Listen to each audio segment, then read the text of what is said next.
कल प्रातः क्लास चल रहा था।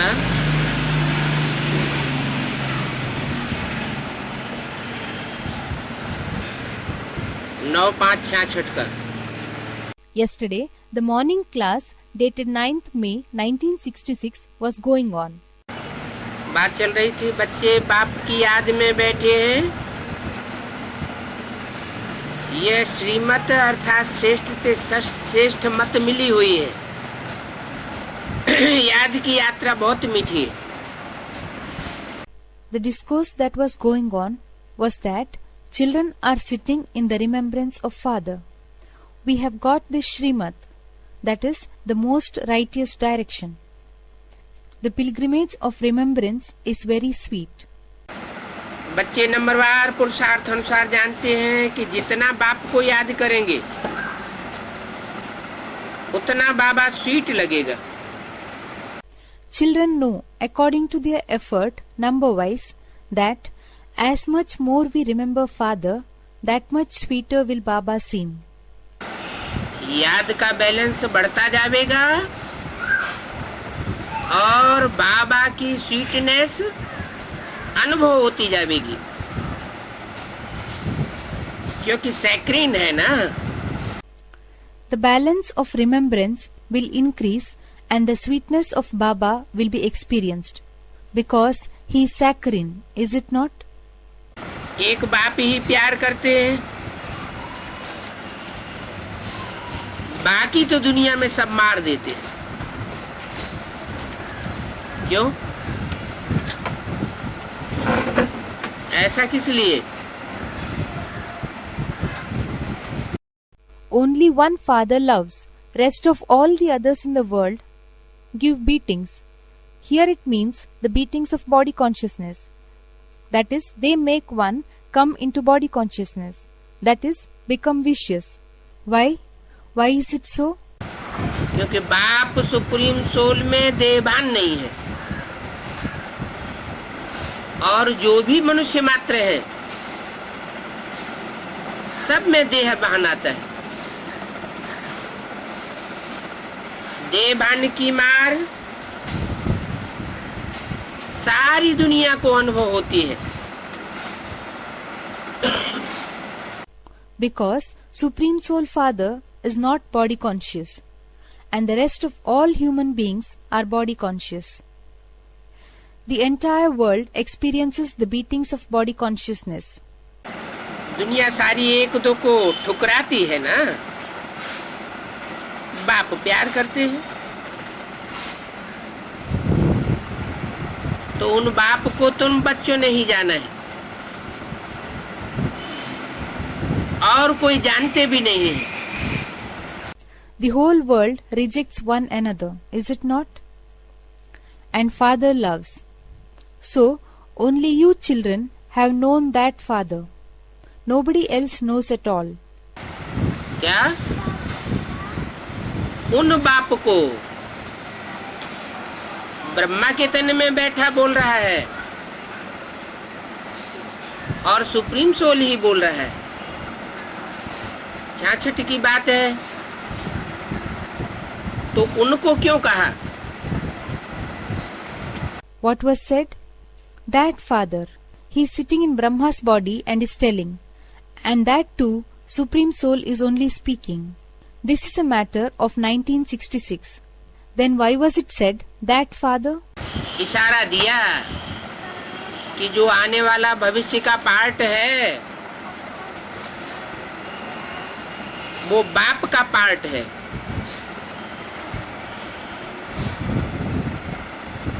उनको सिर्फ तुम बच्चों ने जाना है। बाप तो इमर्ज करके बोलते हैं। The clue was given that the part which is to come in near future is the part of Father. Only you children have known him. Father emerges and then speaks. बाप कहते हैं जो मैं हूँ और जैसा हूँ और मैं कितना बड़ा हूँ, बताओ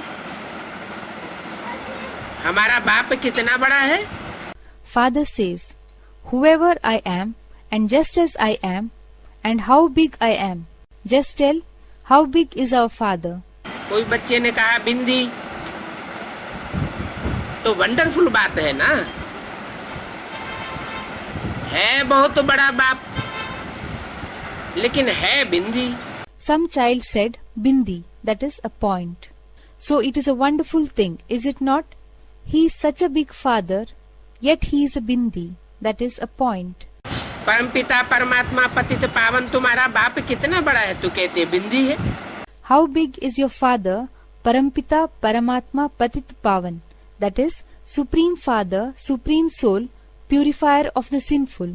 Then they say he is a bindi. और तो कोई जानते ही नहीं, बच्चे भी घड़ी घड़ी भूल जाते हैं। कहते हैं भक्ति मार्ग में तो बड़ी बड़ी चीजों की पूजा करते थे, बड़े बड़े शिवलिंग बनाते थे। Others don't know at all. Quite often children forget. They say, when we were in the devotional cult, we used to worship big things. We used to make big shivlings. और यहाँ ज्ञान मार्ग में कहते हैं कि परमात्मा परमपिता बिंदु है। अब बिंदु को याद कैसे करें? And here in the path of knowledge, they say that Paramatma, Parampita, is a bindu, a point. Now, how to remember a point? बिंदु तो थोड़ी देर याद आता है, फिर खिसक जाता है, टिकता नहीं। The remembrance of a point lasts only for a short while. Then it slips. It doesn't last long. अरे बिंदी आत्मा होगी तो बिंदी को ही याद करेगी ना। बच्चे देवान में रहते हैं तो बिंदु बाप की याद नहीं आती। Well, if the soul is a point, then naturally it will remember a point only, is it not? Children remain in body consciousness. That is why the point father is not remembered. पहले आत्म की स्थिति पक्की करें। आत्म की स्थिति पक्की होगी तो बाप की याद आएगी। First, they should make the soul conscious stage firm. If the soul conscious stage is firm, then the remembrance of father will come. आत्मा जानती है हम बिंदी है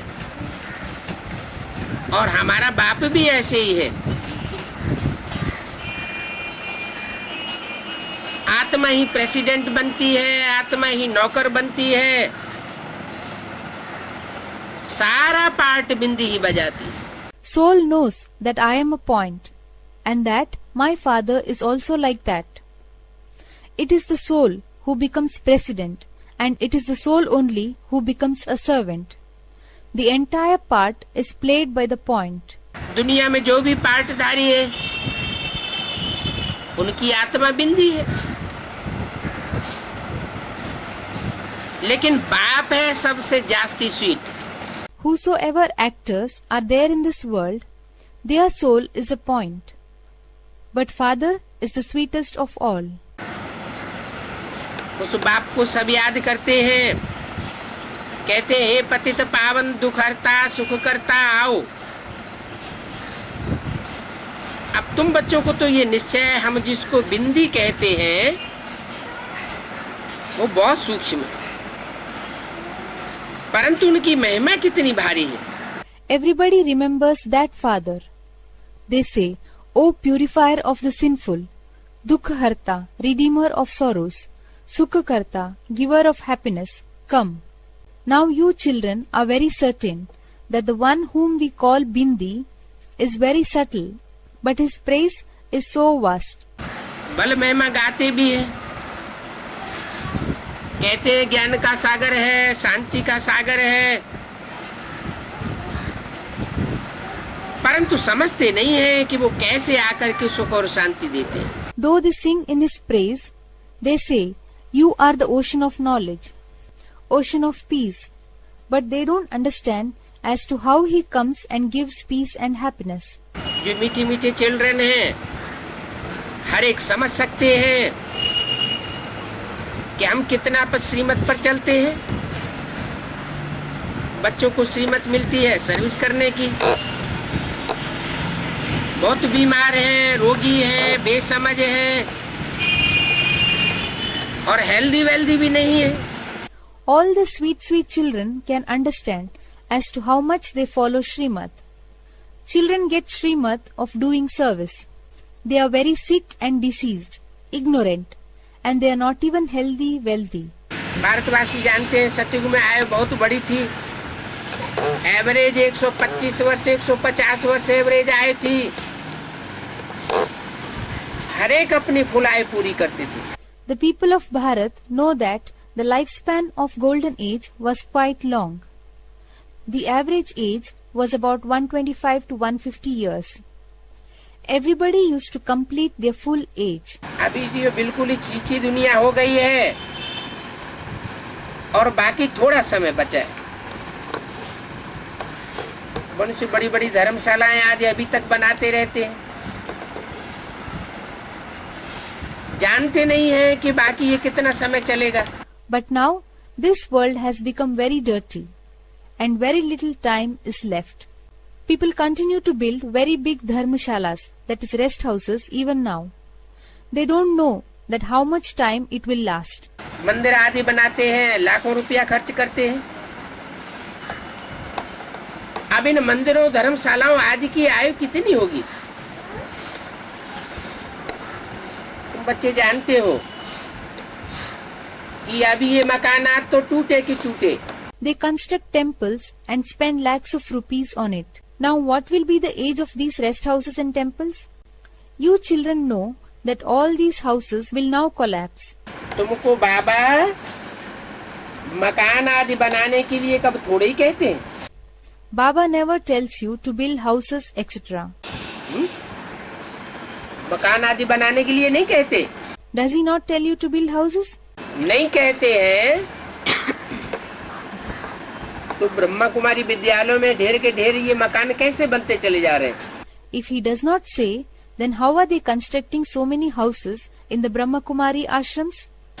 बाबा नहीं कहते तो ये डायरेक्शन किसका आता है? If Baba doesn't say so, then whose directions are these? बाबा तो कहते अब तुमको कोई प्रॉपर्टी नहीं बनानी। प्रॉपर्टी सब धूल में मिलने वाली है। Baba says, now you are not to make any property. All the property is going to be destroyed. अभी भी देखते हैं कि प्रॉपर्टी की कीमत कम होती जा रही है। Even now, one can see that the price of the property is going low. आगे चल करके थोड़ी विनाश की चिंगारी लगेगी और प्रॉपर्टी को कोई पूछेगा नहीं। In future, there will be a little spark of destruction and then nobody will care for property. हाँ, माउंट आबू में तो बच्चों को रहना है। But yes, children will have to live in Mount Abu. विनाश होगा तो सब बच्चे इकट्ठे हो जाएंगे। When destruction takes place, all the children will get together. जो बच्चे होंगे वो इकट्ठे हो जाएंगे। कौन से बच्चे?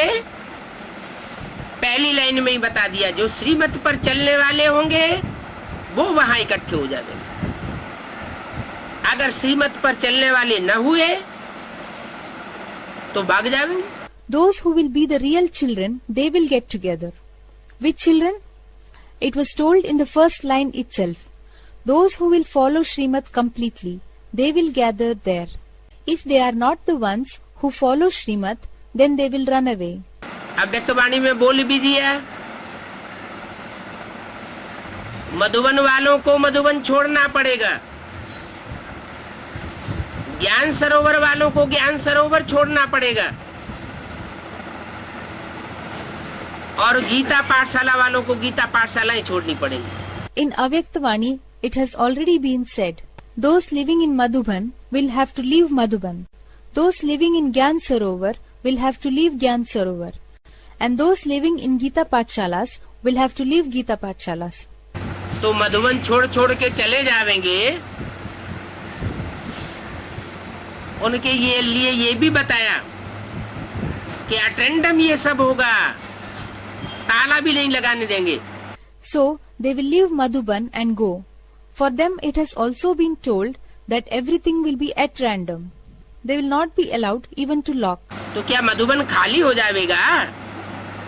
Then will Madhuban be vacated? खाली हो जाएगा या बाप के बच्चों से भरपूर हो जाएगा? Will it be vacated or will it be filled by father's children? Madhuban श्रीमत पर चलने वाले बच्चों से भर जाएगा। Those children who follow Srimat will fill Madhuban. अभी जो मकानात बनाते रहते हैं, प्रॉपर्टी बनाते रहते हैं, वो बाप के बच्चे नहीं हैं। दुनिया को कहते हैं तो दुनिया का विनाश होने वाला है। Those who are building houses, making property now, are not the real children of Father. They tell the world that the world is going to be destroyed. और खुद क्या करते हैं? And what are they themselves doing? Property बनाते रहते हैं, concrete के मकान बनाते रहते हैं। They are making property, building houses made of concrete. बाकी माउंट आबू में तो मकानात बनने ही है, क्योंकि बच्चों को इकट्ठा होना है। As for the rest, houses will have to be constructed in Mount Abu because children will have to gather there. इसलिए मुरली में बताया कि आगे चल के ये माउंट आबू सारा का सारा खरीद करना पड़ेगा।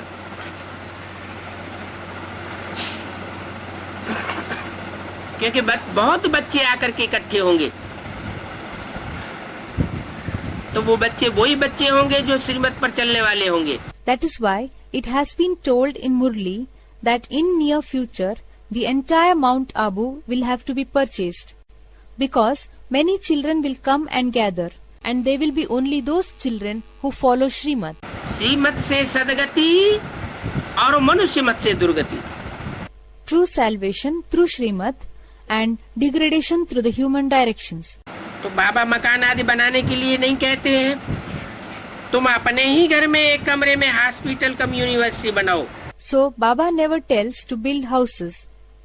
You can make hospital cum university in one room at your own house. माने जिस मकान में रहते हो, चाहे किराए का मकान है, चाहे अपना मकान है, भले पुराना मकान है,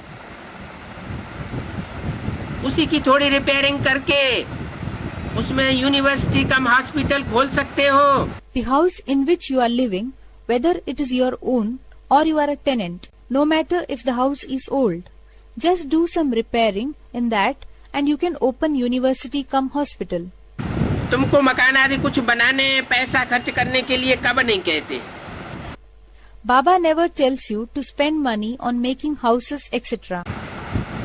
अपने घर में ही एक कमरा बना दो। You fix one room in your own house. ऐसे भी नहीं कि जहाँ घर में रहते हो उससे कहीं दूर दूसरा कोई कमरा बनाना है गीता पाठशाला के लिए। नहीं, हमारा तो लक्ष्य ही है नर से नारायण बनना और नारी से लक्ष्मी बनना। It is also not so that you should take a room for Gita Pathshala away from your house. No, our aim is only to become Narayan from an ordinary man and Lakshmi from an ordinary woman. तो जो भी जिज्ञासु आते हैं गीता पाठशाला में, उनको भी हम यही लक्ष्य देते हैं कि नर से नारायण बनना है, नारी से लक्ष्मी बनना है। All the inquisitors who come in Gita Pathshala, we give them this aim to become Narayan from an ordinary man and Lakshmi from an ordinary woman. तो पहले अपने घर का वातावरण लक्ष्मी नारायण जैसे मंदिर में जाते हैं कितनी शांति मिलती है। तो मंदिर का वातावरण बनाना है। Hence, first you have to make the environment of your own house like the temple of Lakshmi Narayan. When we go to the temple, how peaceful we feel. So, we have to make the environment like that of a temple. नर से नारायण बनने का पुरुषार्थ करना है, vibration मंदिर का बनाना है और दूसरों को भी यही लक्ष्य देना है कि हम नर से नारायण बने।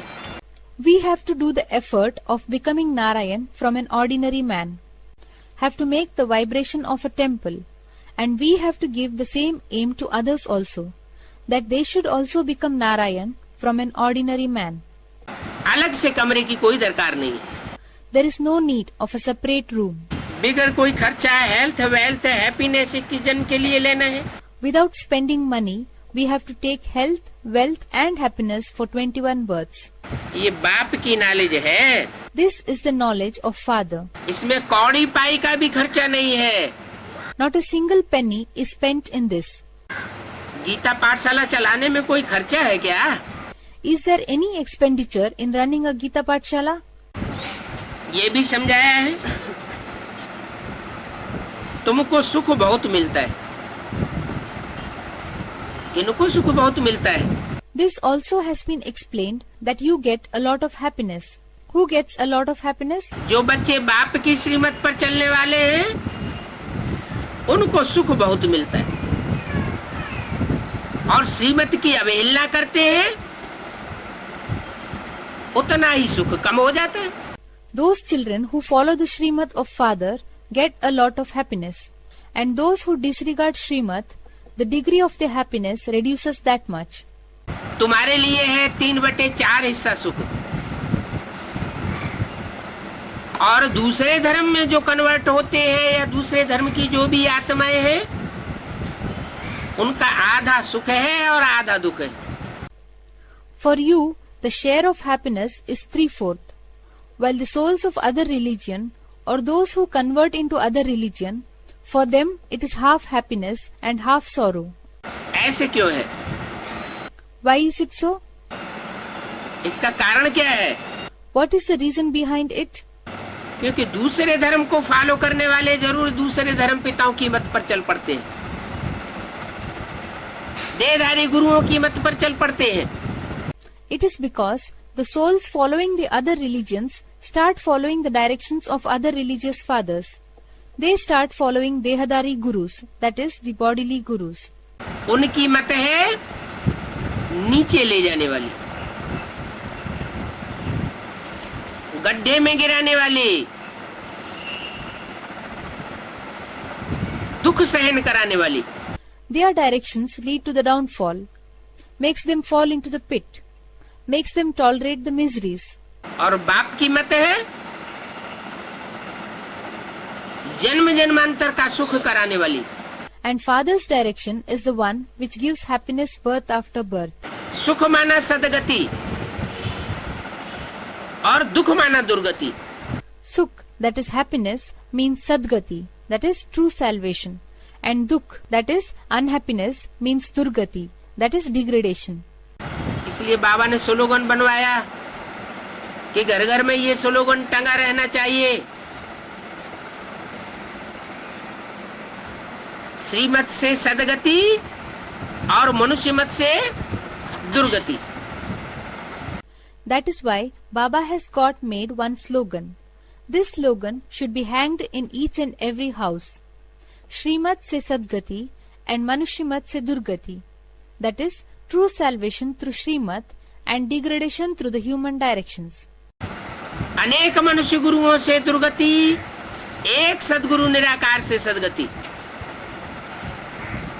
तो मनुष्यों की बुद्धि में बैठे कि वो एक कौन है जिसकी मत से सारी दुनिया की सदगति होती है। We meet Durgati, that is degradation, when we follow many human gurus.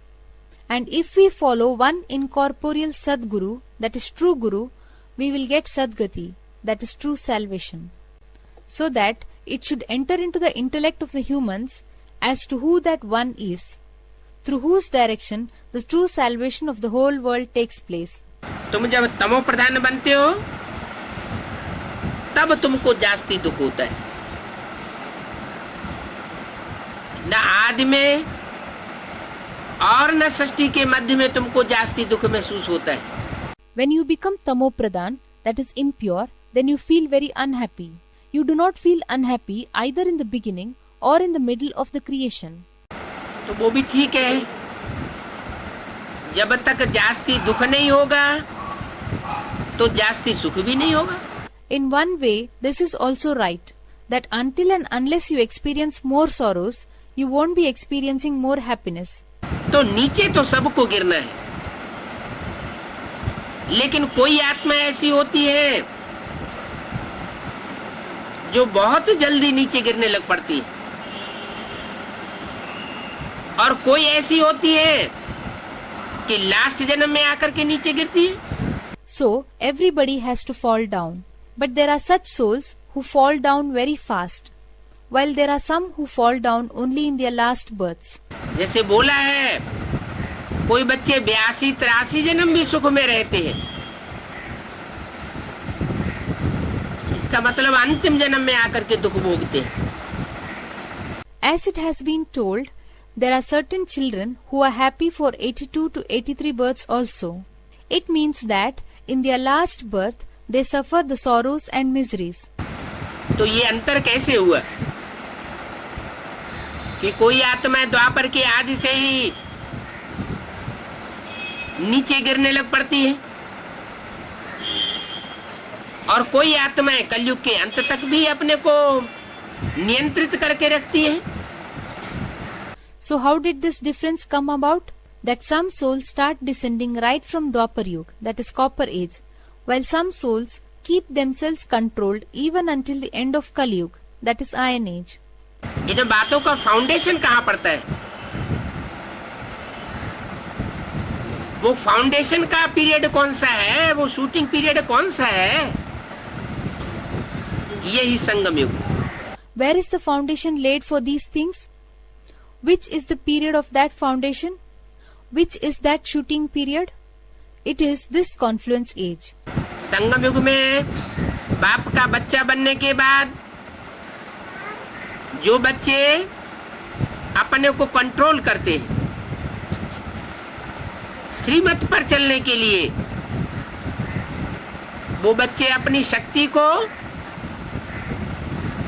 इकट्ठा करते रहते हैं। After becoming the child of the father in the confluence age, those children who control themselves in order to follow the Srimad gather their powers. Purity की power से इकट्ठा करते हैं और बाप की याद से भी शक्ति क्षीण नहीं होने देते, क्योंकि बाप की याद शक्ति को बढ़ाती है, पवित्रता को बढ़ाती है। They gather it with the power of purity, and even with the remembrance of the father, they don't allow the discharge of their powers, because the remembrance of father increases the power, increases the purity. दोनों बातें अरस परस हैं। पवित्रता से योग बल में बढ़ोतरी होती और योग बल से पवित्रता में बढ़ोतरी होती। Both matters are interlinked. Through purity, Yog Bal, that is power of Yog, goes on increasing, and through the power of Yog, purity goes on increasing. तो बताया, So it was said, तुम जब तमो प्रधान बनते हो तो जास्ती दुख मिलता है। जितना जितना तमो प्रधान बनते जावेंगे उतना दुनिया में दुख बढ़ता जाएगा। when you become Tamo Pradhan, that is impure, then you get more unhappiness. As much Tamo Pradhan you will become, that much misery will increase in the world. माना क्या कलयुग में सब दुखी होते हैं? आज की दुनिया में क्या सभी मनुष्य आत्माएं दुखी हैं? Does it mean that everyone is unhappy in Kali Yuga, that is Iron Age? Are all the human souls unhappy in today's world? कुछ ऐसी भी तो मनुष्य आत्माएं देखी जाती है जो बहुत सुखी है, तन से भी स्वस्थ है, मन से भी स्वस्थ है, धन से भी भरपूर है, समय भी उनके पास बहुत होता है मौज मस्ती उड़ाने के लिए। Such human souls are also seen who are very happy. They are bodily healthy, mentally healthy, and have an abundance of money.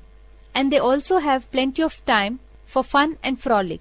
संबंधियों से भी सुखी है, संपर्की और जो संसर्गी लोग हैं उनसे भी बहुत सुखी है। They are happy with regard to their relatives and also with all those who come in connection with them. तो क्या कहें कि दुनिया तमो प्रधान हो गई, उनके ऊपर क्यों नहीं असर पड़ा? So what should we say? That the world has become Tamo Pradhan, that is degraded. Then why didn't it affect them? ये सारा ही शूटिंग के पीरियड का कमाल है। शूटिंग के पीरियड में कोई आत्माएं आदि में ज्ञान में आती है, कोई मध्य में ज्ञान में आती है और कोई अंत में ज्ञान में आती है। This is all the greatness of the shooting period. During this shooting period, some souls come into knowledge in the beginning, some come into knowledge in the middle, while some come into knowledge in the end. जो आत्माएं जब ईश्वरीय knowledge में आती हैं, निश्चय बुद्धि बनती हैं, तो वो सात्विक स्टेज में होती है। Whenever, whichever soul comes into the godly knowledge and becomes Nishchay Buddhi, that is of a faithful intellect, at that time it is of a sattvic stage, that is the purest stage. जब सात्विक stage में होती है तो उनका सुख का मात्रा बढ़ जाता है, वो रिहर्सल हो जाती है। Their percentage of happiness increases when they are in the sattvic stage. That becomes the rehearsal. आजकल करिए दुनिया में जास्ती लोग दुखी हैं और थोड़े लोग सुखी हैं। तो कलयुग अंत में जो थोड़े लोग सुखी देखे जाते हैं, उन्होंने ये प्रारब्ध जरूर संगम युग में पाई है। Nowadays, many people are unhappy and very few people are happy. So the very few people that are seen happy in the end of Kali Yuga must have definitely got this prarabdha, that is fruits of previous births, in the confluence age. ऐसे नहीं है कि उन्होंने सतयुग के आदि का सुख भोगा है, नहीं, वो आत्माएं अंत में जाकर के समझती है और जब निश्चय बुद्धि बनती है तो तन से, मन से, धन से ईश्वरीय कार्य में सहयोगी बन जाती है। It is not so that they have enjoyed the pleasures of early golden age also. No, those souls understand in the end, and when they become of a faithful intellect, then they cooperate in the godly service with body, mind and wealth. और जब सहयोगी बन जाती है तो जे जितना सहयोगी वह उतना योगी। And when they cooperate, then as much cooperation one gives, that much yogi one becomes. जास्ती योगी होगा तो जास्ती सुख का अनुभव करेगा।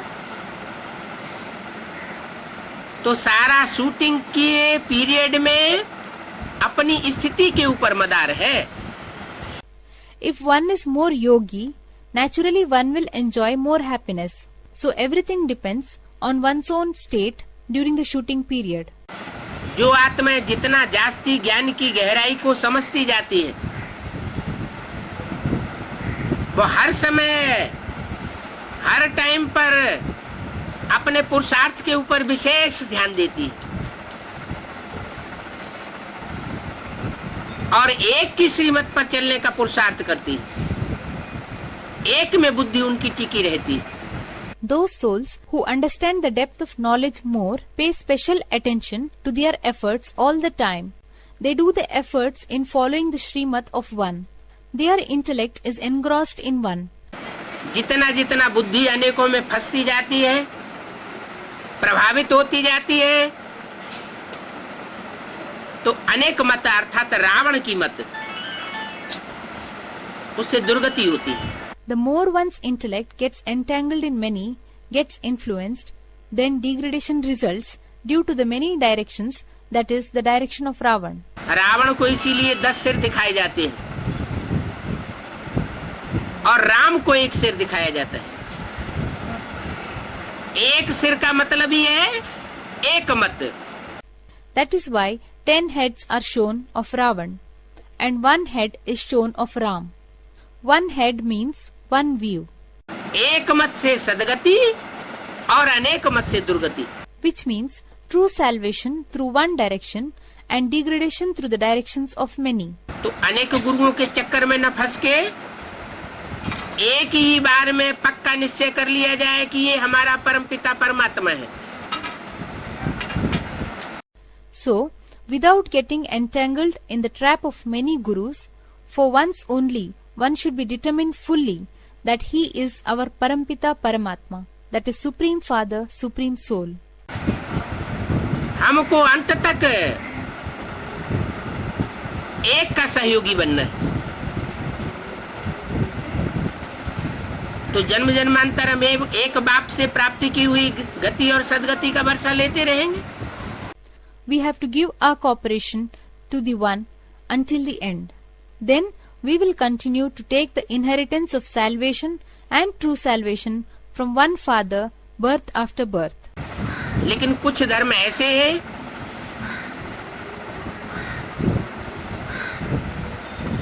जो व्यभिचारी बनते हैं और व्यभिचार फैलाते हैं। बुद्धि एक जगह टिकने का सवाल ही नहीं। But some religions are such that they become corrupt and spread corruption. There is no question of the intellect becoming constant at one place. जैसे विधर्मियों में से पहला धर्म है इस्लाम धर्म।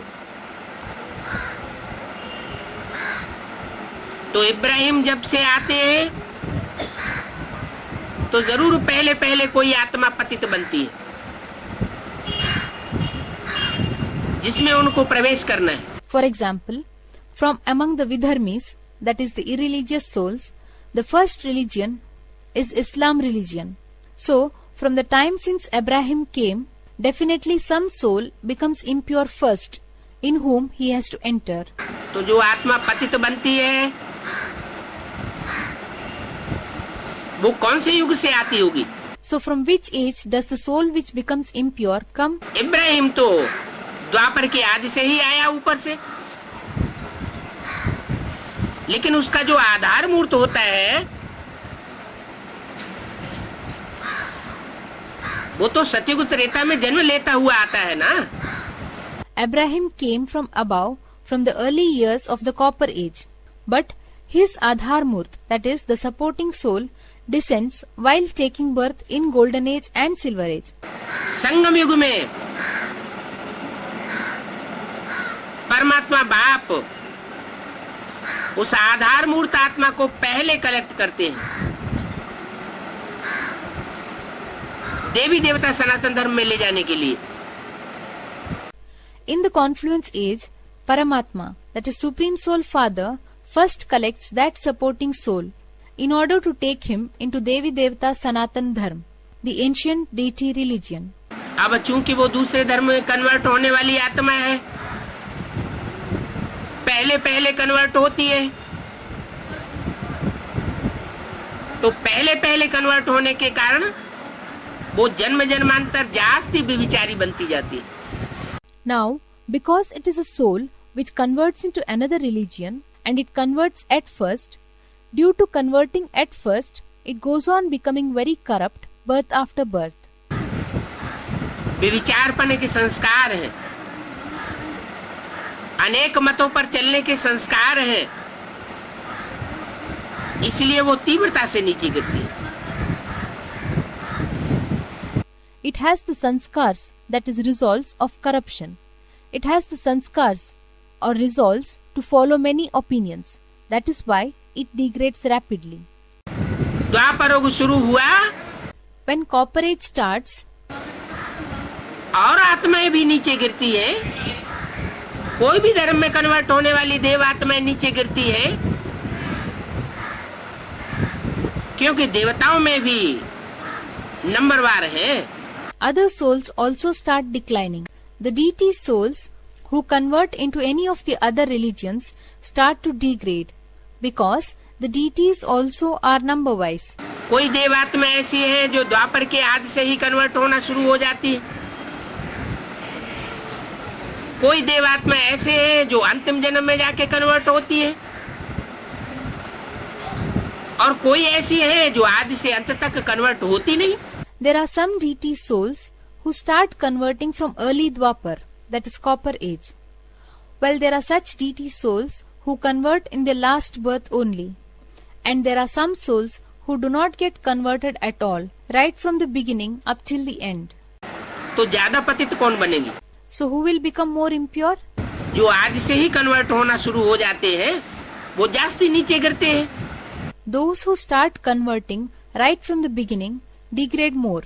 तो विधर्मी और स्वधर्मी, उसमें भी तीसरा ग्रुप या जिसे कहें पहला ग्रुप, जो आदि से अंत तक कभी कन्वर्ट नहीं होता, अपने धर्म के पक्के रहते हैं,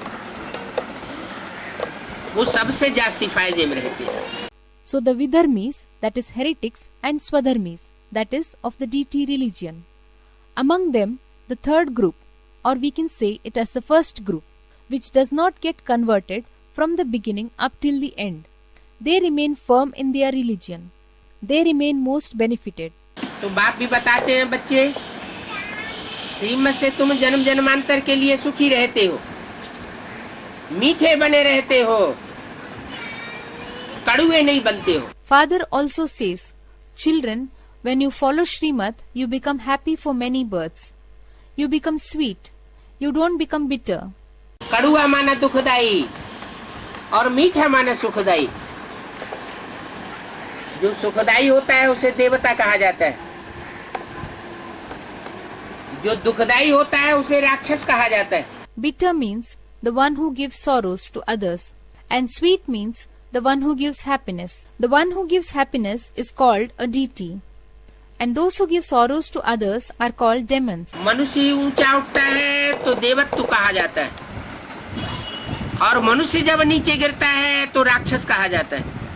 When the human being only rises up, he is called a deity, and when the human being degrades down, he is called a demon. तो मानवीय जीवन की ये 3 कैटेगरीज है. So these are the 3 categories of human life. भगवान आकर के देवता बनाता है, God comes and makes us a deity, और मनुष्य गुरु आकर के राक्षस बना देते हैं. and human gurus come and make demons. मनुष्य ही या तो देवता बनता है, मनुष्य ही नीचे गिर करके राक्षस बनता है. A human being only either becomes a deity, or when there's degradation becomes a demon. अभी बाप कहते हैं, Now, Father says, कोई कितना भी पतित हो गया, no matter how impure one is, कितना भी नीचे गिर गया, no matter how much down one falls, परंतु मेरे को पहचान करके अगर मेरी मत पर चलता है तो मैं गारंटी देता हूँ कि वो मनुष्य से देवत्व पद जरूर प्राप्त करेगा. but if he recognizes me and follows my Srimad, then I give guarantee that he will definitely attain the rank of a deity from being a human being. असुरों को आकर के मैं देवता बना सकता हूँ. I can come and make deities out of demons. 21 जन्मों के लिए हेल्थ, वेल्थ, हैप्पीनेस कंप्लीट देता हूँ, और 21 जन्मों के आधार पर 63 जन्म द्वापर और कलयुग में भी प्राप्ति के संस्कार आत्मा में नुदे हुए होते हैं. I give health, wealth and happiness for complete 21 births, and on the basis of the 21 births, for 63 births in copper and iron age also, the sanskars of receiving the benefits are preordained in the soul. सत्युग त्रेता में कोई पुरुषार्थ करने की दरकार नहीं होती, वहां तो प्रारब्ध का युग है. लेकिन द्वापर कलयुग में आत्मा में जो संस्कार होते हैं पुरुषार्थ करने के, वो संस्कार देखे जा सकते हैं. There is no need to do any kind of efforts in golden and silver ages. That is the age of getting the fruits of the previous births. But the sanskars of effort making can be seen in the soul in the copper and silver ages. कोई कोई ऐसे भी पुरुषार्थी देखे गए हैं history में कि एक ही जन्म में वह सिपाही से ऊंचे बढ़कर के सम्राट बनकर के बैठ गए. Such effort makers have been seen in the history who have risen from the position of a sepoy, that is a soldier, to the position of the emperor in one birth only. तो ये नीचे स्तर से बढ़कर के ऊंचे स्तर तक पहुंचने का संस्कार आत्मा ने कहाँ धारण किया? संगम युग में आत्मा धारण करती. सारे ही संस्कार संगम युग में पड़ते हैं. So where did the soul imbibe its sanskars to rise from the lowest to the highest position? The soul imbibes these sanskars in the confluence age. Actually, all the sanskars develop in the confluence age only. कोई तो ऐसे हैं सन 36-37 से पुरुषार्थ कर रहे हैं और अब तक भी पुरुषार्थी हैं।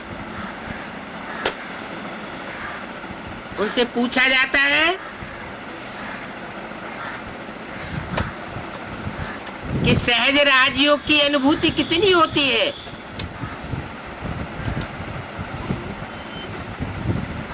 सहज है या कठिन है? There are some who are doing efforts right from the year 1936-37 and even up till now they are effort makers. If asked, how much do you get the feeling of easy Raj Yoga? Is it easy or difficult? तो कहते हैं बिंदी को कैसे याद करें? बिंदी की याद तो टिकती ही नहीं। In answer, they say, how should we remember Bindi? That is a point. The remembrance of Bindi does not last. तो कारण क्या हुआ? कोई के लिए सहज है और कोई के लिए कठिन है। ये संगम युग में संस्कार भरे जा रहे हैं। What is the reason behind it? It is easy for some, whereas difficult for others. All these sanskars are filled in the confluence age.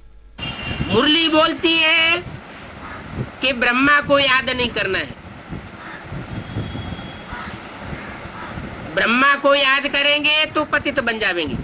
Murli says, one should not remember Brahma. If at all one remembers Brahma, then one will become impure. इनका चित्र भी नहीं रखना है। One should not keep his picture also. समझाने के लिए तो त्रिमूर्ति में ब्रह्मा का चित्र दिया ही हुआ है। अलग से ब्रह्मा का चित्र रखने की कोई दरकार नहीं। For explanation's sake, Brahma's picture has already been given in Trimurti. There is no need to keep Brahma's picture separately. लेकिन जो मुरली के डायरेक्शन पर नहीं चलने वाले हैं, उनका लगाव लगा हुआ है ब्रह्मा के चेहरे से, ब्रह्मा के शरीर से, क्योंकि उस चोले से उन्होंने सुख लिया है, तो वो सुख याद आता है। But those who don't follow the directions of Murli have an attachment with Brahma's face, with Brahma's body, because they have received pleasures from that body. So that happiness comes to mind. वो जो सुख याद आता है, वो बिंदु रूपी stage बनने नहीं देता। The memory of those pleasures does not allow them to achieve the seed form stage. मुरली में डायरेक्शन बाबा ने दिया है, तो जरूर उसमें कोई विशेष बात है, रहस्य की, कि ब्रह्मा को याद करने से घाटा क्यों आता है। Baba has given directions in Murli. Then there must be some special secret behind it as to why should we be at a loss in remembering Brahma. उसका तो नाम ही है ब्रह्म माँ, बड़ी माँ। जो भी फीमेल चोले हैं या जो भी फीमेल पार्टधारी हैं, उन पार्टधारियों में सबसे जास्ती फीमेल तत्व का पार्ट बजाने वाली। His name is Brahma, Big Mother. Among all the female characters, he is the one that plays the part of femininity the most. वैसे भी देखा जाए, Even otherwise also, तो आज की दुनिया में माताएं सबसे जास्ती दुख सहन करती हैं। in the present day world, mothers tolerate the most. और पुरुष दुख सहाने के निमित्त बन जाते हैं। इसलिए मुरली में सब पुरुषों को दुर्योधन दुशासन बोल दिया। Whereas the men become instrumental in making them tolerate the miseries. That is why it is said in Murli, all men are Duryodhan and Dushasan. फिर ये भी बताया कि एक जन्म स्त्री और एक जन्म पुरुष बनती है आत्मा।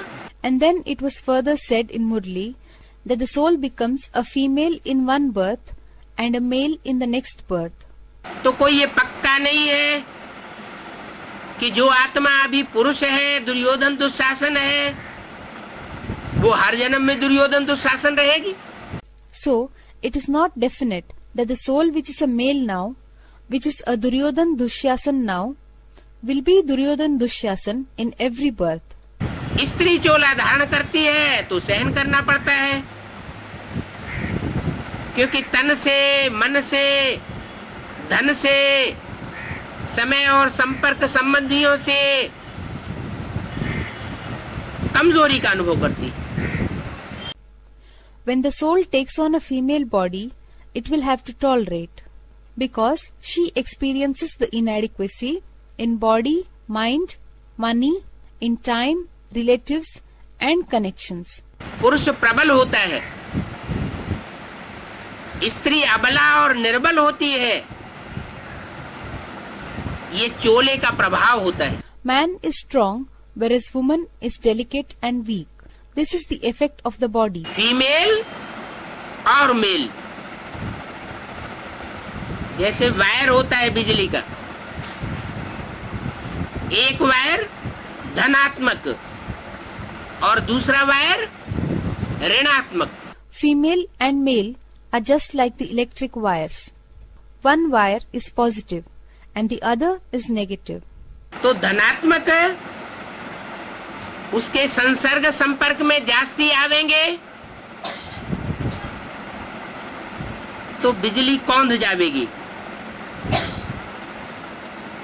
और ऋणात्मक के संसर्ग संपर्क में आवेंगे तो शक्ति क्षीण होगी. If you come more in contact with positive, then there will be an electric spark. Whereas, if you come in contact with negative, you will lose power. ऐसे ही ब्रह्मा का पार्ट, बड़ी माँ का पार्ट, वास्तव में ये ब्रह्मा तुम्हारी जगदम्बा है, लेकिन माता को याद करने के लिए मुरली में कभी नहीं बोला. Similar is the part of Brahma, the part of Big Mother. Actually, this Brahma is your Jagadamba. But it was never told in Murli to remember the mother. पुरुष का पूरक है प्रकृति. प्रकृति माता है, क्योंकि पिता की पूरक है, परंतु याद करने के लिए नहीं बोला, क्योंकि प्रकृति है जड़त्वमयी. Prakriti, that is nature, is the supplement of Purush, that is male. Nature is the mother because she is the supplement of father. But it was not told to remember her because nature is non-living. जैसे को याद करेंगे वैसी ही आत्मा बनेगी. The soul will become like the one it remembers. जड़त्व को याद करेंगे If we remember non-living things, तो हमारी आत्मा भी जड़त्वमयी बन जाएगी. then our soul will also become like that. पुरुष है चैतन्य, प्रकृति है जड़.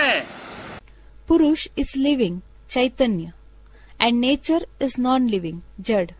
जड़ और चेतन दोनों के मिलाप से ये सृष्टि चलती है.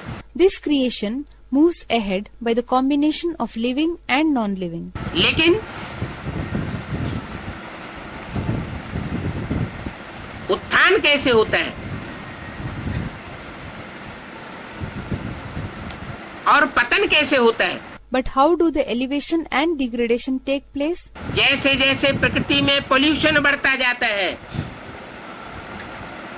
वैसे वैसे सृष्टि का पतन होता जाता है. As the pollution increases in nature, accordingly there is degradation of the creation. पुरुष और परम पुरुष, हम सब आत्माएं पुरुष रूप है. परम पुरुष एक है. Purush, that is male, and Param Purush, that is the supreme male. We all souls are in the form of Purush, that is male. Param Purush is one. वो परम पुरुष, परमात्मा, परम पिता, परम पाठधारी आत्मा में प्रवेश करके पाठ बजाता है। That Param Purush, Supreme Male, Paramatma, Supreme Soul, Param Pita, Supreme Father, enters into the soul of Param Partdhari, that is, the hero actor, and plays the part. वो धनात्मक शक्ति है। He is positive power.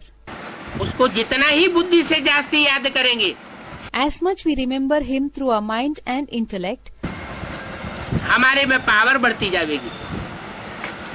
that much the power inside us will increase. लेकिन कमजोर आत्माएं होती है, जो दूसरे धर्म में कन्वर्ट होने वाली आत्माएं होती है, आसुरी गुण धर्म को धारण करने वाली आत्माएं होती है, वो कमजोरी को पकड़ लेती है। But there are souls which are weak, which convert into other religions, which adopt the devilish qualities. They become weak. जो बाप के बच्चे हैं, सूर्यवंशी और चंद्रवंशी,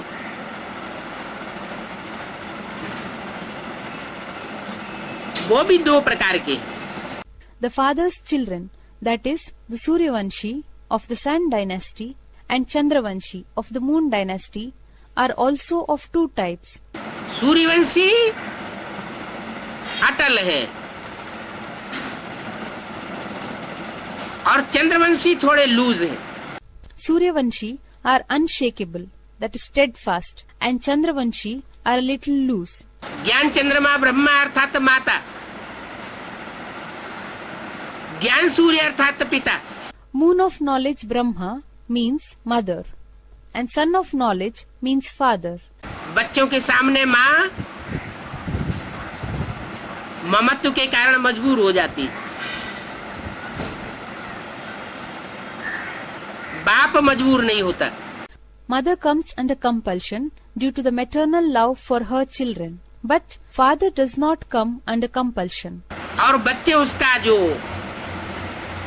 जो बच्चे आसुरी प्रकृति वाले होते हैं, वो माता की लूजनेस का गलत फायदा उठा लेते हैं, खासकर तब जब बाप मौजूद नहीं होता। And the children with the devilish temperament take wrong advantage of the looseness of mother, especially when father is not present. यज्ञ के आदि में ही बाप का पार्ट बजाने वाली, ज्ञान का बीजारोपण करने वाली आत्मा तो चली गई। In the early days of Yajna itself, the soul who played the part of father, who sowed the seeds of knowledge, went away. माँ के रूप में पार्ट बजाने वाले ब्रह्मा के रूप में सारा कारोबार का भार आ गया। The entire workload came on the soul who played the part in the form of mother, that is, in the form of Brahma. बुद्धि प्रकृतिमयी जड़मयी थी, बच्चा बुद्धि थी, क्योंकि पहली रचना है, पहली रचना के टाइटलधारी है।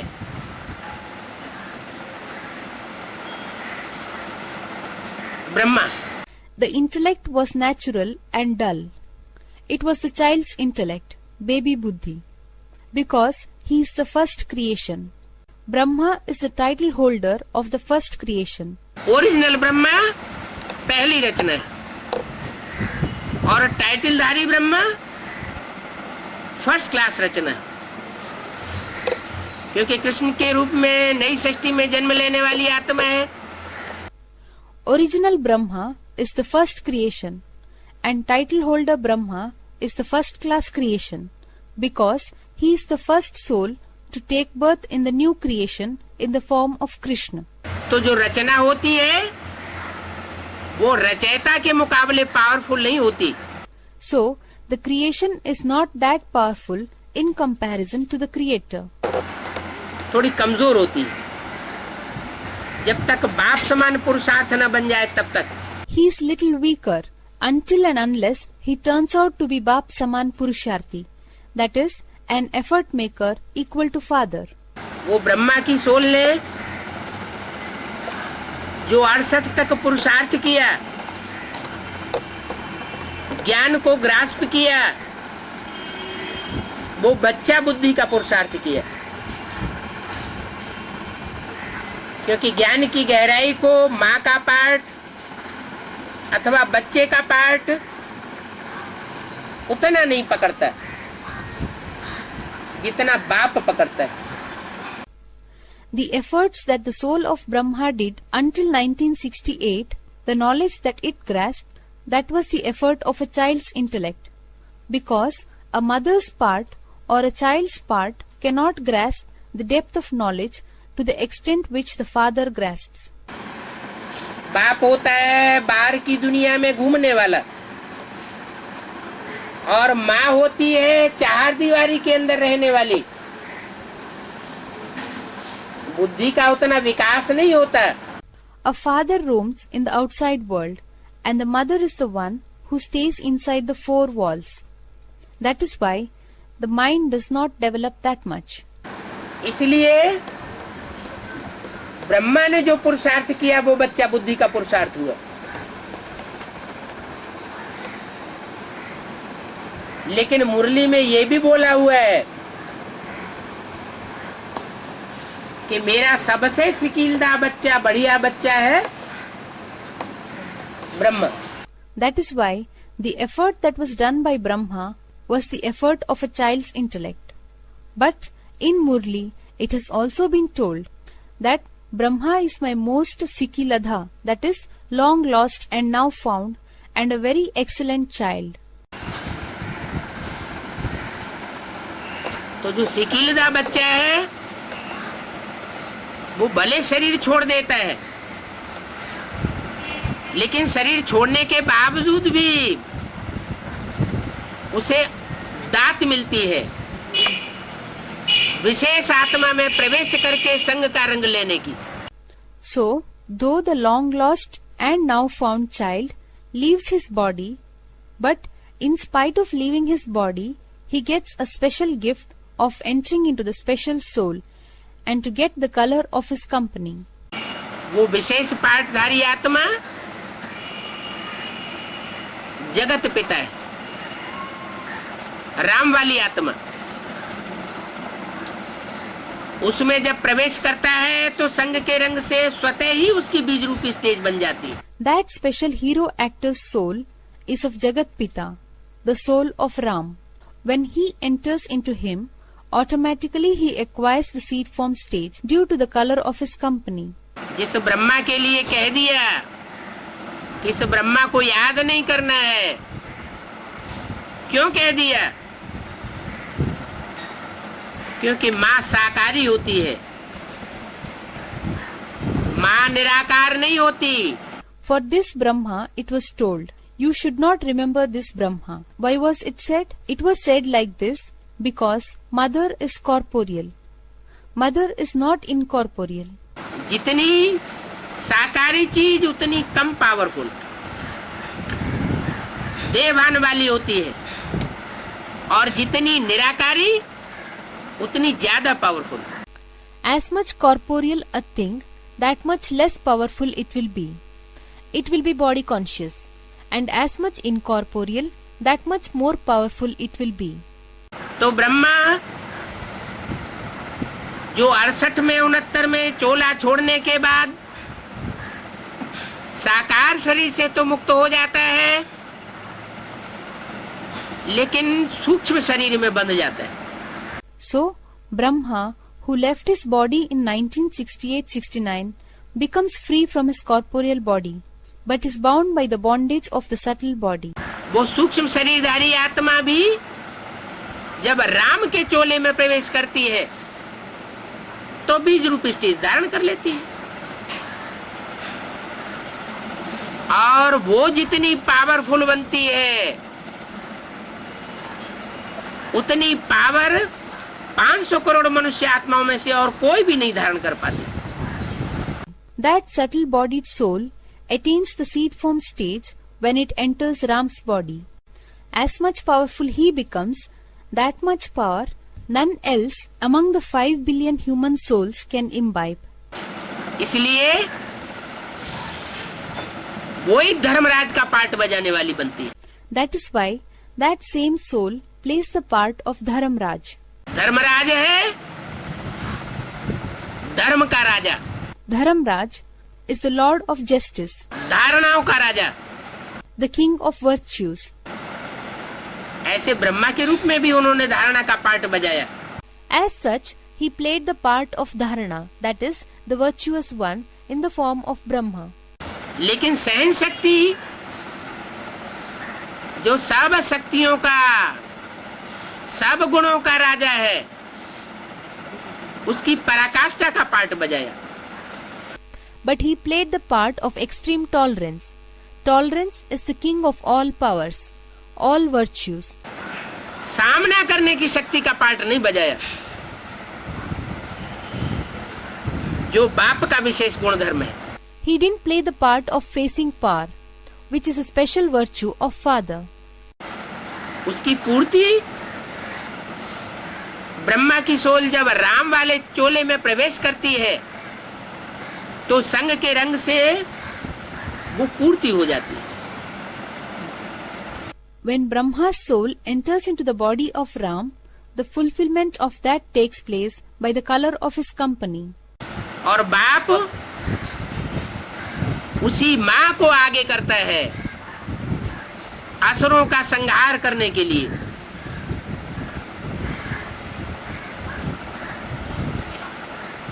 क्योंकि ब्राह्मणों की दुनिया में आसुरी गुणों को धारण करने वाले ब्राह्मणों ने उस माँ को ही दुख दिया था, बाप को दुख नहीं दिया, और बाप दुख लेता भी नहीं। Father puts the same mother ahead to kill the demons, because in the world of Brahmins, those who have adopted the devilish virtues have given a lot of sorrows to that mother. They have not given any sort of sorrows to father, and father doesn't take sorrow. तो जो माँ दुख का बंधन बांधती है बच्चों के साथ, वही माँ की सोल राम वाले चोले में प्रवेश करके इतनी सशक्त बन जाती है कि बच्चों का पूरा मुकाबला कर लेती है, शेरनी शक्ति का पार्ट बजाती है। So the mother who ties the bondage of sorrow with children, the same soul of mother, when she enters in the body of Ram, becomes so powerful that she confronts the children completely and plays the part of Sherni Shakti, that is, power of lioness. और फिर उस रूप की पूजा होती है ब्रह्मा की जगदम्बा के रूप में। ब्रह्मा के रूप में पूजा नहीं होती, जगदम्बा के रूप में पूजा होती है। Then in that form, Brahma is worshipped as Jagadamba. He is not worshipped in the form of Brahma. He is worshipped in the form of Jagadamba. असुरों और आसुरी शक्तियों का दमन ही नहीं करती, दुर्गुणों को दूर करने वाली दुर्गा ही नहीं बनती, स्वर्ग के गेट खोलने के निमित्त भी बनती है। She not only destroys the demons and the demoniac powers, she not only becomes Durga who chases away the Durgun, that is the bad qualities, but also becomes the media of opening the gates of heaven. और जो भी मात्र शक्तियां हैं ब्राह्मण परिवार की, उन सबका सहयोग लेकर के ये कार्य संपन्न करती है। And she takes the cooperation of all those mother powers in the Brahmin family to accomplish this task. लेकिन क्या? But what? लेकिन ये कार्य भी तब तक संपन्न नहीं कर सकती जब तक एक की मत पर चलने वाली न बने। But she cannot accomplish this task unless and until she becomes the one who follows the directions of only one. अनेक बच्चों से प्रभावित होकर के जब तक चलती है तब तक माता की दुर्गति होती है, और एक बाप की मत पर जब चलती है तो सदगति को पाती है। As long as she remains influenced by many children, a mother attains durgati, that is degradation. and when she follows the directions of one father, she attains Sadgati, that is true salvation. उस एक के सदगति पाने से सारी दैवी सृष्टि, मनुष्य सृष्टि सुखी हो जाती। When she alone gets Sadgati, the entire divine world, the entire human world becomes happy. इसलिए बोला है, एक के पावन बनने से सब पावन बन जाते हैं, एक के पतित होने से सब पतित हो जाते हैं। That is why it is said, when one becomes pure, then all become pure, and when one becomes impure, all become impure. तो वो एक कौन? So who is that one जिसके ऊपर सारा मदार है, on whom everything depends? सारे ब्राह्मण परिवार का मदार है, The entire Brahmin family depends, सारी दैवी सृष्टि का मदार है, और 500 करोड़ की सृष्टि का मदार है। the entire divine creation depends, and the creation of the 500 crore human being depends. वो है एकमात्र शक्ति। That is one motherly power. माता, ओ माता, तू है जग की भाग्य विधाता। Mother, O mother, you are the maker of the fortune of the world. दाढ़ी मूछ वाला ब्रह्मा नहीं भाग्य विधाता है, वो मात्र शक्ति भाग्य विधाता बनती। The Brahma who has beard and mustache is not the maker of the fortune. That motherly power becomes the maker of the fortune. उसमें भी भाग्य को विधान करने वाली ब्रह्मा की सोल है, जो ब्रह्मा की सोल बीज रूप स्टेज धारण करने के बाद बहुत पावरफुल बन जाती है। In her also, the soul of Brahma is the one who gives the fortune.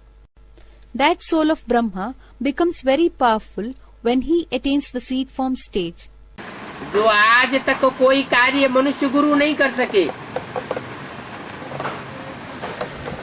वो कार्य परमपिता परमात्मा मात्र शक्ति के द्वारा कराते।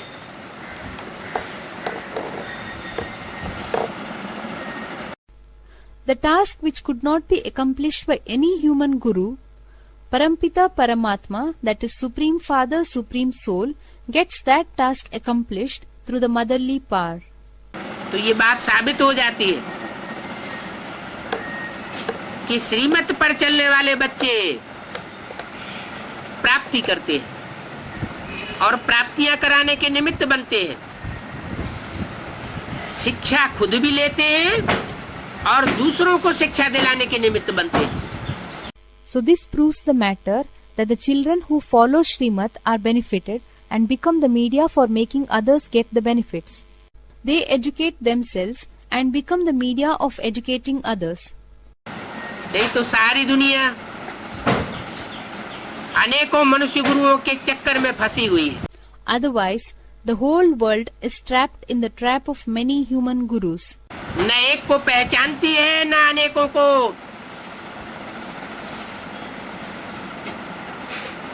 अनेकों को छोड़ने का मौका मिलता है, अनेकों में फंसते जाती है बुद्धि, तो बुद्धि चकनाचूर होती जाती है। They neither recognize the one nor do they get the chance to leave the many. The mind gets entangled in many, as a result of which the mind breaks into pieces. That means gets diverted into many. एक में सारी power भरी हुई है, लेकिन उस एक को पहचानना बहुत जरूरी है। ये पहचान में भी गड़बड़ हो जाता है। All the power is filled in one, but it is very necessary to recognize that one. Confusion takes place in recognition also. इसलिए बाप कहते हैं, मैं जो हूँ, जैसा हूँ, जैसे रूप में पाठ बजाए रहा हूँ, साथ में रहने वाले भी मेरे को नहीं जान पाते। That is why Father says, whoever I am, just as I am, and the form in which I am playing my part, even those who live very close to me are not able to know me. कोई विरले जानते हैं, विरले जानते हैं, लेकिन साथ में रहने वाले नहीं जानते हैं। Someone said, it is also said that very few know me. Very few know me, but those who are with me do not know me. ऐसे नहीं कि सब नहीं जानते, कोई कोई ऐसे हैं जो साथ में भी रहते हैं लेकिन फिर भी नहीं पहचान पाते, क्योंकि साथ में रहते हुए भी अगर कोई दूसरों की मत पर चलता रहे. It is not so that everybody doesn't know. There are some who live with me but still are unable to recognize me because in spite of living with me they follow others' directions. देखने में ये आता है कि surrender है, कंधे पे चढ़ा हुआ है, लेकिन मन बुद्धि से दूसरों को फॉलो करता है. One can see that he is surrendered and sitting on the shoulder, yet follows others through the mind and intellect. भले मधुवन में रहा पड़ा है, लेकिन मन बुद्धि बाहर की ओर भागती है, तो पावरफुल बनेगा या कमजोर बनेगा? कमजोर ही होता जाएगा. Though he is living in Madhuban, but mind and intellect is running outside, then will he become powerful or will he become weak? He will definitely continue to become weak. तो यही बात है. So this is the point. कोई जरूरी नहीं है कि जो साथ रहने वाले हैं वो बाप को पूरा जानते हैं, इसलिए साथ रहते हैं. It is not necessary that those who are living with the Father know the Father completely and hence they stay with him. इसलिए बोला बाहर वाले ले जावेंगे और अंदर वाले रह जावेंगे. That is why it is said, the outsiders will take it, be the achievers, and the insiders will be left off, means they will remain empty-handed. इसका ये भी मतलब नहीं है कि सारे ही बाहर वाले ले जावेंगे, फिर तो ढेर सारी मालाएं बनानी पड़े, क्योंकि 500 करोड़ सारे ही तो बाहर वाले हैं. This also doesn't mean that all the outsiders will take it. In that case, lots of garlands will have to be made, because all the 500 crore are outsiders. और ये भी मतलब नहीं है कि अंदर वाले सारे ही रह जावेंगे. अंदर वालों में भी कोई पहचानने वाले हैं. And this also doesn't mean that all the insiders will be left off. There are some insiders also who recognize me. अगर अंदर वालों में पहचानने वाले न हो तो धर्मराज की सजाएं जो बिल्कुल नहीं खाते, धर्मराज की पिटाई से बिल्कुल महफूज रहते हैं, वो कैसे निकलेंगे? If there is nobody to recognize me among the insiders, then those who do not receive punishment from Dharmaraj at all, those who remain in complete safety from the beatings of Dharmaraj, how will they come out? तो अंदर वाले सब नहीं रह जाएंगे. हाँ, कोई कोई हैं, होंगे जो अंदर में हैं, सरेंडर हुए पड़े हैं, फिर भी प्राप्ति करने से वंचित रह जाएंगे. कारण क्या है? कि एक को पहचाना नहीं. Not all the insiders will be left off. Yes, there are some who are inside. They are surrendered. Yet they are deprived of that benefit. What is the reason behind it? They have not recognized that one. अनेकों में बुद्धि को फंसाया, अनेकों से प्रभावित होते रहे, तो प्रभावित होने के कारण प्रजा बनने की शूटिंग करते रहते.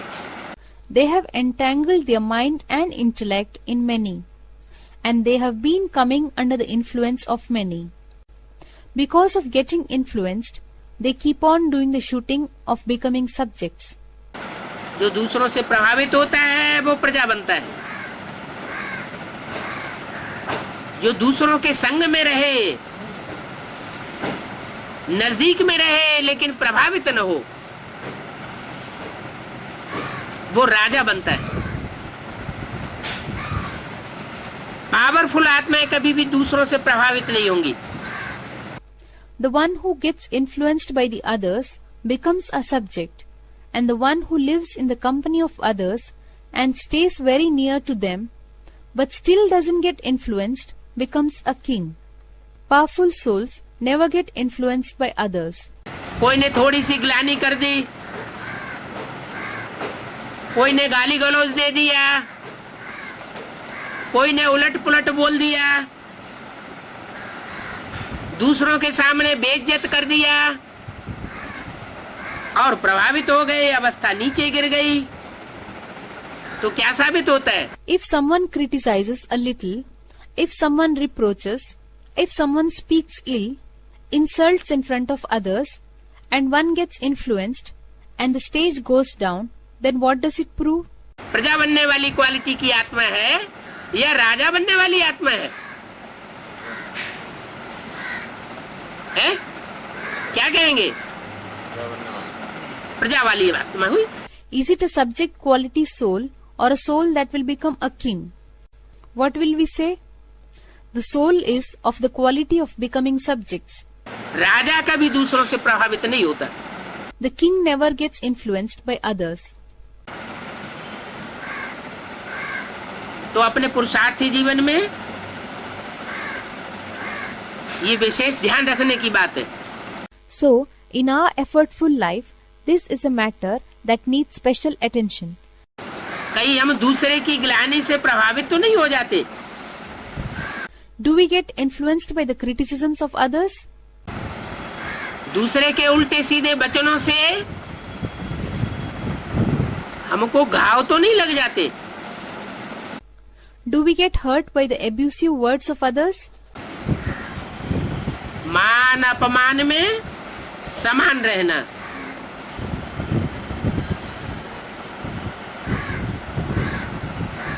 उसको कहेंगे पावरफुल आत्मा। The one who remains balanced towards both insults and praises will be called a powerful soul. और ऐसे पावरफुल वही बनते हैं जो एक के ऊपर आस्था रख करके चलते हैं। ऊंचते ऊंचे एक को पहचानते हैं। Only those who have faith in one, recognize that one who is the highest authority, become powerful like that. वो ऊंचते ऊंच भी बड़ा रमतू रमजबाज है।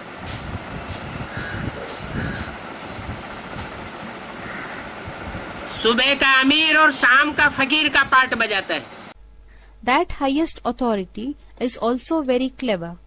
He plays the part of the rich in the morning and the beggar in the evening.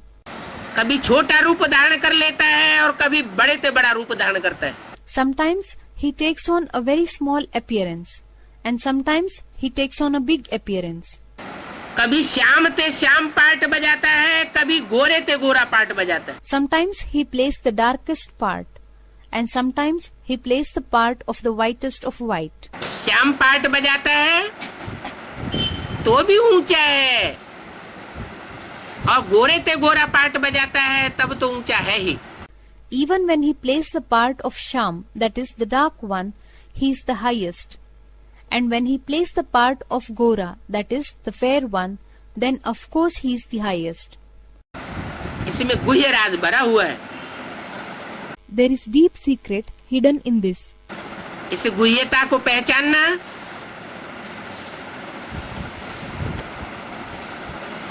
यही ज्ञान का रहस्य। To recognize the secretive depth is only the mystery of knowledge. Om Shanti.